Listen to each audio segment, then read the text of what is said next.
Hello, જય માતાજી, જય શ્રી કૃષ્ણ. આજની વાર્તા શરૂ કરીએ પહેલાં જો તમને વિડીયો ગમે તો લાઈક અને શેર કરી દેજો અને ચેનલ પર જો તમે નવા હોય તો ચેનલને સબસ્ક્રાઈબ કરી દેજો. તો ચલો શરૂ કરીએ આજની વાર્તા. પ્રેમની માયાજાળ. કારમાં બેઠેલી દિવ્યાને એ બહુમાળી મકાનનું મુખ્ય દ્વાર સ્પષ્ટ દેખાઈ રહ્યું હતું, જેમાં તેના પતિ વિવેકની ઓફિસ હતી. કામ પૂરું થવાનો સમય થયો હોવાથી લોકો મોટી સંખ્યામાં બહાર આવવા લાગ્યા. દિવ્યા અતિશય બેચેની અને ભયનો શિકાર બનેલી હતી. બ્લુ રંગની પોતાની મારુતિ કાર પર નજર પડતાં જ તેણે એક મેગેઝિન ઉપાડીને પોતાના ચહેરા સામે રાખ્યું. કાર તેની સામે થઈને પસાર થઈ. તેણે વિવેક અને તેની બાજુમાં બેઠેલી સવિતાનો ચહેરો સ્પષ્ટપણે જોયો. બંને કોઈ વાત પર હસી રહ્યા હતા. દિવ્યાની દિશામાં જોવાની તેમણે કોશિશ જ નહોતી કરી. દિવ્યાએ પોતાની સહેલીની કારને વાળીને બ્લુ મારુતિનો પીછો કરવાનું શરૂ કર્યું. તે રડવા નહોતી માંગતી, એટલે તેણે પોતાનો નીચલો હોઠ દાંતોની વચ્ચે જોરથી દબાવી દીધો. વારંવાર તેના દિલમાં વિવેકના સહયોગી મિત્ર અરુણ સાથે થયેલી વાતચીતના અંશ ગુંજી ઉઠ્યા. દર શનિવારની સાંજ વિવેક સવિતા સાથે પસાર કરે છે. તે તેને પોતાના ફ્લેટ પર પણ લઈ જાય છે. વિવેકને રોકો, નહીં તો તમારું ઘર સંસાર બરબાદ થઈ જતા વાર નહીં લાગે. તેને ખબર હતી કે થોડા મહિના પહેલાં અરુણનું નામ સવિતા સાથે જોડવામાં આવ્યું હતું. છૂટાછેડા લીધેલી સવિતા તેની સાથે જ કામ કરતી હતી. અરુણે ઈર્ષ્યાવશ તેની સાથે સાચું કર્યું છે કે નહીં તેની તપાસ કરવા દિવ્યા વિવેકની જાસૂસી કરવા મજબૂર બની. વિવેક સાથે તેના લગ્ન લગભગ 5 વર્ષ પહેલાં થયા હતા. તેનો દીકરો સોનુ 3 વર્ષનો થવા આવ્યો હતો. કાલ સુધી તો તે પોતાનો બહુ સુખી અને સંતુષ્ટ સમજતી હતી, પણ આજે તેનો વિવેકના પ્રેમ પરનો વિશ્વાસ ડગમગી ગયો હતો. ક્યારેક આવું પણ થઈ જશે તેણે ક્યારેય કલ્પના કરી નહોતી.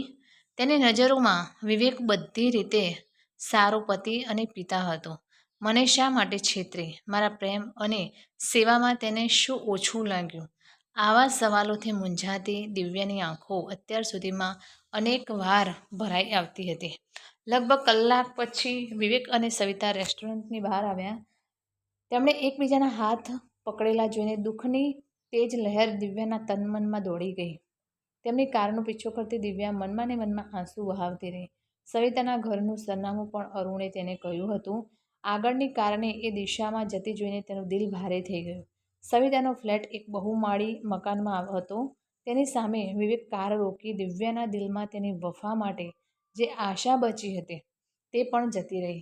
જ્યારે તેણે પોતાના પતિને ઉતરીને કાર લોક કરતા જોયો, વિવેકને સવિતાના ફ્લેટમાં જતા જોઈને તે શાંત રહી ન શકી.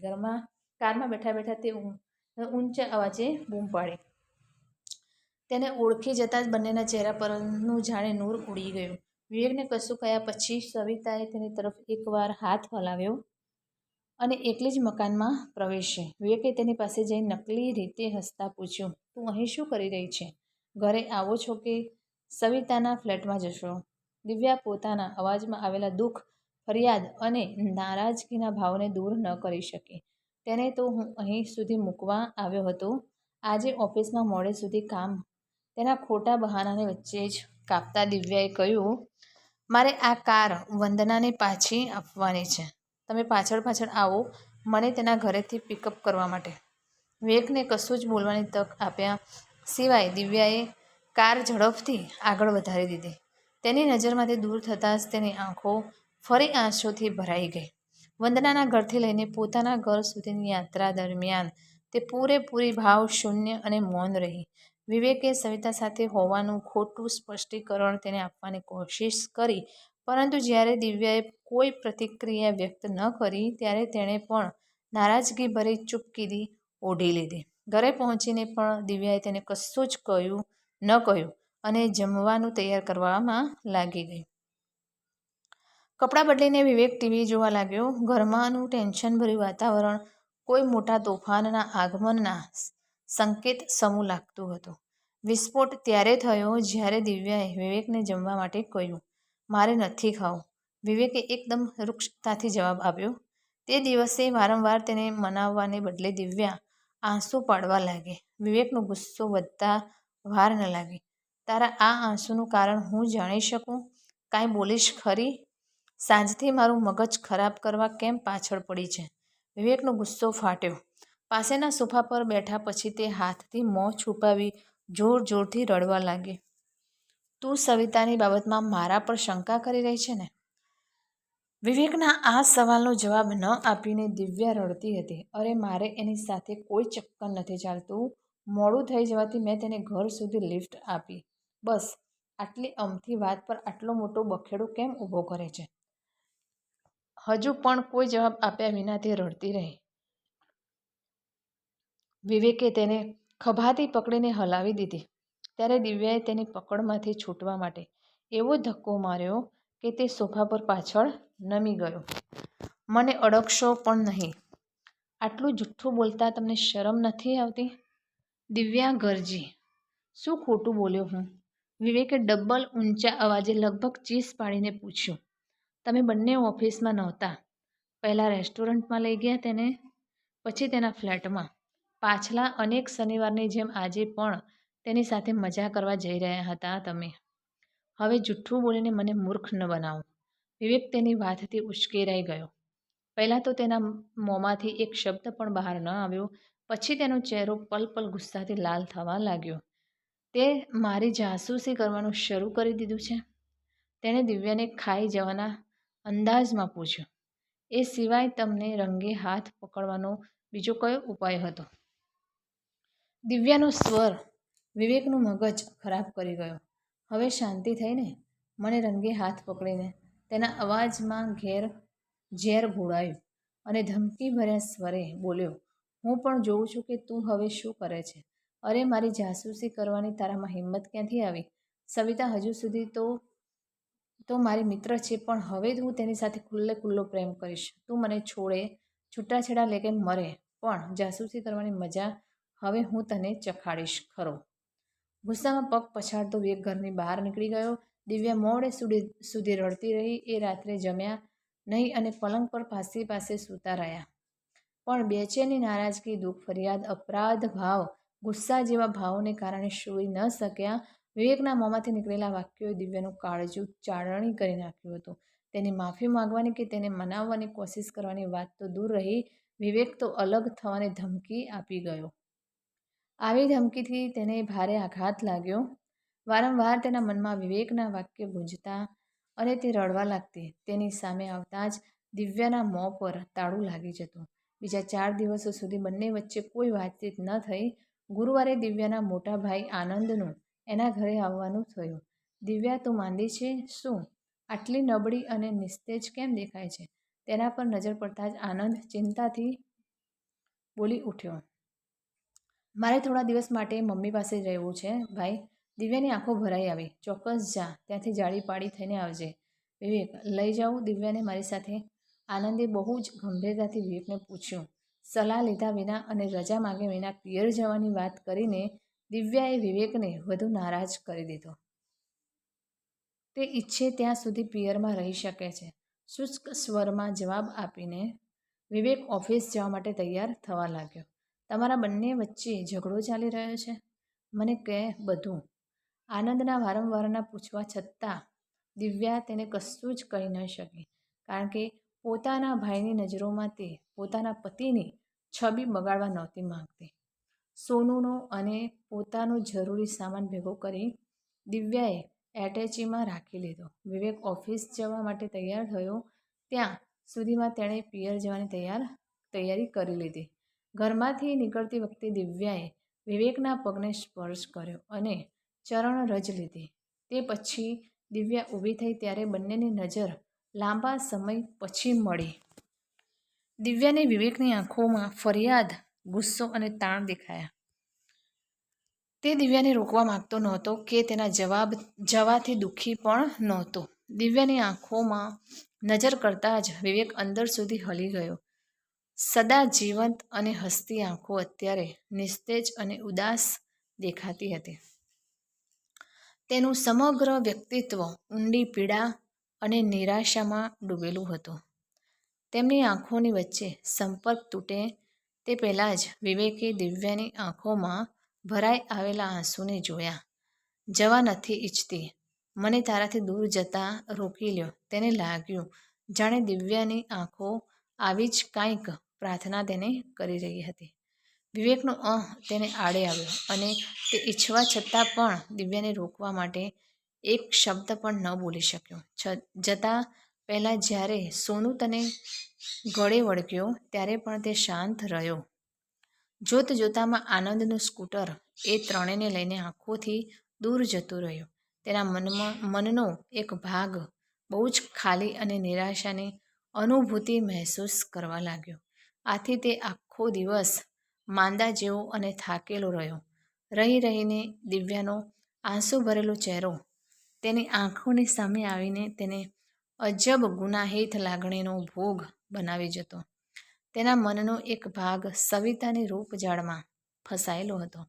થોડો સમય પસાર થયા પછી તે સક્રિય બની વિવેકનું ધ્યાન આકર્ષિત કરવામાં સફળ થઈ ગયો. દિવ્યાના ચાલ્યા જવાથી આ ભાગે આઝાદી અનુભવી અને સવિતાની સાથે મોજ મસ્તીની કલ્પનાઓમાં ડૂબી ગયો. સવિતાનું સપ્રમાણ શરીર અને સુંદર ચહેરો વિવેકના મનને આકર્ષતો હતો. તેમની વચ્ચે હૃદયના પ્રેમ જેવી કોઈ વાત નહોતી. દિવ્યાને ભલે જે કાંઈ સમજ્યું હોય, પણ સચ્ચાઈ એ હતી કે હજુ સુધી સવિતાના શરીરને મન ભરીને પ્રેમ કરવાનો અવસર નહોતો મેળવી શક્યો. એટલે તેના મનમાં સવિતા પ્રત્યે ઊંડું આકર્ષણ રહ્યું હતું.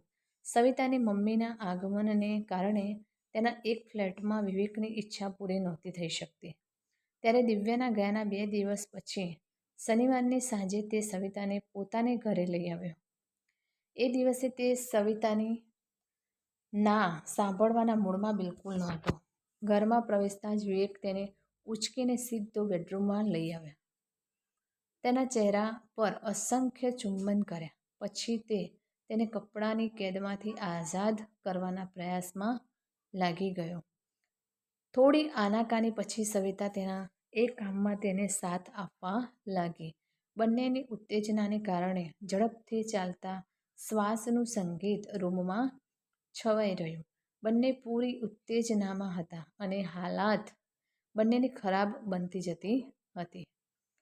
પોતાના કપડાં ઉતારવા માટે વિવેક જ્યારે સવિતાથી દૂર થયો ત્યારે તેની નજર દિવાલ પરના ફોટોગ્રાફ પર ગઈ, જેમાં નવવધુ દિવ્યા તેની નજીક ઊભી રહીને મોહક અને શમલા અંદાજમાં મંદ હાસ્ય કરી રહી હતી. વિવેકે તે જોઈને પોતાનું મોં ફેરવી લીધું, પણ દિવ્યાને પોતાના દિલમાંથી દૂર કરી શક્યો નહીં. વિદાય થતી વખતે દિવ્યાનો ઉદાસ કરમાયેલો ચહેરો એકદમ તેની આંખો સામે આવી ગયો. કપડાં કાઢતી વખતે તેણે અનેક વાર પોતાનું માથું ઝાટકીને દિવ્યા સાથે જોડાયેલા વિચારોને ખંખેરી નાખવા પ્રયાસ કર્યો, પણ તે એમ કરવામાં અસફળ રહ્યો. આ બેડરૂમમાં તેણે દિવ્યાને અનેક વાર પ્રેમ કર્યો હતો. રૂમના ખૂણે-ખૂણામાં તેમની ખાટી મીઠી યાદો જોડાયેલી હતી. એવી ઘણી યાદો વિવેકના મગજમાં એક સાથે ઉમટી આવી અને ખળભળાટ મચાવી ગઈ. બંને નિર્વસ્ત્ર થઈ ચૂક્યા હતા. સવિતાએ હાથ ફેલાવ્યા તો વિવેક તેને વળગી પડ્યો. ખૂબ આવેશથી તે તેના ચૂમવા લાગ્યો. એના યુવાન શરીરની ગરમી અને મહેક તે સ્પષ્ટપણે અનુભવી રહ્યો હતો, પણ તેમ છતાં મસ્તીનું જે તોફાન તેની અંદર ચાલી રહ્યું હતું તે પોતાની ઝડપ ગુમાવી રહ્યું હતું. દિવ્યાને પોતાના વિચારોમાંથી કાઢી ફેંકવામાં તે નિષ્ફળ રહ્યો. પોતાની પત્નીના વિશ્વાસને તોડવાની ગુનાહિત લાગણીએ તેને અચાનક ઘેરવાનું શરૂ કર્યું. તેના દિલને જબરજસ્ત પીડા પહોંચાડવાનો ઘેરો અફસોસ તે ખૂબ તીવ્રતાથી અનુભવી રહ્યો હતો. પોતાના ભરપૂર પ્રયાસો અને સવિતાનો પૂરો સહયોગ હોવા છતાં તેના શરીરે કામકૃત્ય માટે તૈયાર થવાનો ઇનકાર કરી દીધો. આવી અસમર્થતાનો સામનો તેને જીવનમાં પહેલી વાર કરવો પડ્યો હતો. ગભરાઈને તેણે સ્થિતિ સુધારવાની જેટલી વધુ કોશિશ કરી એટલી સ્થિતિ વધુ બગડતી ગઈ. રહેવા દો વિવેક, મારે ઘરે જલ્દી જવું છે. તેની સફળતાએ સવિતાને નારાજ અને ચીડિયલ બનાવી દીધી. કોણ જાણે આજે કેમ આવું થઈ રહ્યું છે. હું તો હંમેશા એ કામમાં બહુ જ સ્વસ્થ રહ્યો છું, એવી સ્પષ્ટતા કરીને વિવેકે ખૂબ જ સંકોચ અને શરમની લાગણીનો અનુભવ કર્યો. કોઈક વાર આવું થઈ જતું હોય છે. મને ખાતરી છે કે તું મારી પત્નીને તો જરૂર સંતોષ આપી શકતો હશે. સવિતાના હોઠ પર આવેલા કટાક્ષ ભર્યા હાસ્ય વિવેકના ઘા પર મીઠું છાંટવાનું કામ કર્યું. તે તેનાથી છૂટો પડ્યો. બંને જણાએ કપડાં પહેરતી વખતે પણ તાણભરી ખામોશી અનુભવી. સવિતાએ ઘરે છોડવા તો વિવેકે જ જવાનું હતું. તેણે વિવેક સાથે સામાન્ય વાતચીત કરવાનો પ્રયત્ન કર્યો, પણ આખે રસ્તે તે ચૂપચાપ રહી. વિદાય વખતે સવિતા ઉદાસ દેખાતી હતી. તેના હાવભાવથી સ્પષ્ટ દેખાઈ રહ્યું હતું કે વિવેકમાં અચાનક તેને કોઈ રસ રહ્યો નથી અને કદાચ તેમની વચ્ચેનો સંબંધ હવે કાયમ નહીં રહે. સવિતાને છોડીને વિવેક ઘરે પાછા ફરવાની હિંમત ન કરી શક્યો. પોતાના પુરુષત્વ પરથી તેનો વિશ્વાસ ખરાબ રીતે ડગમગી ગયો હતો. સવિતાના કટાક્ષ ભર્યા હાસ્યથી તેના ઈગોને ભારે ઠેસ પહોંચી હતી. તે પોતાને ખૂબ બેચેન અને તાણગ્રસ્ત અનુભવી રહ્યો હતો. સવિતા તરફ તેનું મન નફરતથી ભરાઈ ગયું. બીજી તરફ દિવ્યા અને સોનુની યાદ અતિ તીવ્ર બની ગઈ. પોતાની પત્નીના આંસુઓને યાદ કરીને તેની પોતાની આંખો ભરાઈ આવી. તેનું દિલ તોડવાનું કામ વિવેકના દિલ દિમાગને અફસોસથી ભરી તેને ભાવુક કરવાનું કામ કરી ગયું. દિવ્યાને મળવાની ઈચ્છા અચાનક તેના મનમાં એટલી મજબૂત બની ગઈ કે તે કારને પોતાની સાસરીની દિશામાં દોડાવતા ખુદને રોકી શક્યો નહીં. વિવેકને અચાનક આવેલું જોઈ દિવ્યાને નવાઈ લાગી. તેણે પોતાના પતિની આંખોમાં ઊંડે સુધી નજર કરી. ત્યાં તેને પોતાના માટે પહેલાં જ જેવો પ્રેમ નજરે ચડ્યો. ત્યારે તેનો ઉદાસ ચહેરો અચાનક ગુલાબના ફૂલ સમાન ખીલી ઉઠ્યો. પોતાની સાસુ અને શાળાની હાજરીની પરવા કર્યા વિના વિવેકે દિવ્યાના હાથને પકડીને ભાવુક અવાજે કહ્યું, હું તને લેવા આવ્યો છું. અત્યારે જ ઘરે આવવાનું છે.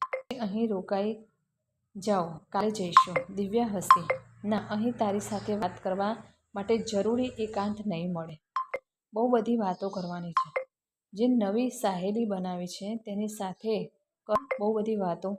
દિવ્યાએ જરા રીસાવાના અંદાજમાં ધીરે રહીને ફરિયાદ કરી. એની વાત ન કર દિવ્યા. એ ચેપ્ટરને મેં હંમેશને માટે બંધ કરી દીધું છે. વિવેકે પોતાના એક એક શબ્દ પર ભાર મૂક્યો. પ્રેમનું ભૂત આટલું જલ્દી માથા પરથી કેવી રીતે ઉતરી ગયું? જનાબ, ધીમા સ્વરમાં આ સવાલ પૂછી દિવ્યાએ તેને જરા છંછેડ્યો. હું એ પુરુષોમાંનો નથી જેમને ગેરકાનૂની સંબંધો માફક આવે. વિવેક ફિક્કું હસ્યો. તને દુઃખ આપીને હું ક્યારેય સુખી નહીં રહી શકું. એ વાત મને સમજાઈ ગઈ છે. હું તારી સાથે ક્યારેય બેવફાઈ નહીં કરું. વિવેકની આંખોમાં પોતાના માટે અઢળક પ્રેમ ઉમટ્યો જોઈ દિવ્યા તેને વળગી પડી હોત, પણ મમ્મી અને ભાઈની શરમ નડી. તમે મમ્મી સાથે વાત કરો, હું અટેચી અને સોનુને લઈને આવું છું. તેનો હાથ પ્રેમથી દબાવી દિવ્યા અંદર ચાલી ગઈ. તેને જતી જોઈ વિવેકે પોતાના શરીર અને મનમાં જણજણાટી જગાવતા તરંગોની તીવ્રતા અનુભવી. તેને ખાતરી થઈ ગઈ કે જે સમસ્યા તેણે સવિતા સાથે સહન કરી હતી તે દિવ્યા સાથે ક્યારેય ઊભી નહીં થાય. તો મિત્રો, આ કહાની તમને કેવી લાગી તે કોમેન્ટ કરીને જરૂર જણાવશો. અને વિડીયો પસંદ આવ્યો હોય તો લાઈક અને શેર કરજો, તથા ચેનલ પર નવા હોય તો ચેનલને સબસ્ક્રાઈબ જરૂરથી કરજો. ફરી મળીશું એક નવા વિડીયો સાથે. ત્યાં સુધી નમસ્તે, જય માતાજી, જય Shri Krishna, Har Har Mahadev. Thanks for watching.